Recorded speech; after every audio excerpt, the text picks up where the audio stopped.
Massive street parties attracting thousands of young people have become a public relations problem for Dalhousie University, and a headache for the residents who live around Preston, Jennings, and Larch Streets in the city's south end. They have escalated and grown in size, so 2 years ago there was a second part that was a nighttime event, and that's when things really changed. There was a bonfire set in the street. Fire department actually couldn't get there to extinguish it. Police had to do it with fire extinguishers because it was so unsafe. Somebody was stabbed. And then in the year past, there was no nighttime event, but even in the afternoon, there was a fight in the street. Residents have also reported property damage and people urinating and defecating on their properties.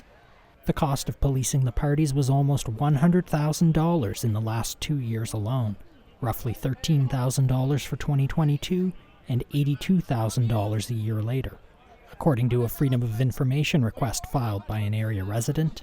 We've got a housing crisis in the city, we've got a healthcare crisis. I would think that everybody would agree that there would be better places for that money to be spent.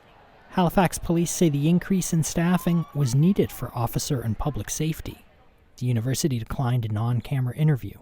In a statement, it says street parties are a complex and growing problem at North American universities, and they are finding ways for students to feel better connected to each other. One way it did this was by hosting an official homecoming event last October, hoping students would take part in a sanctioned gathering. The university did not respond to a question from CBC News about whether it would pay for the policing bills. Richard Woodbury, CBC News, Halifax.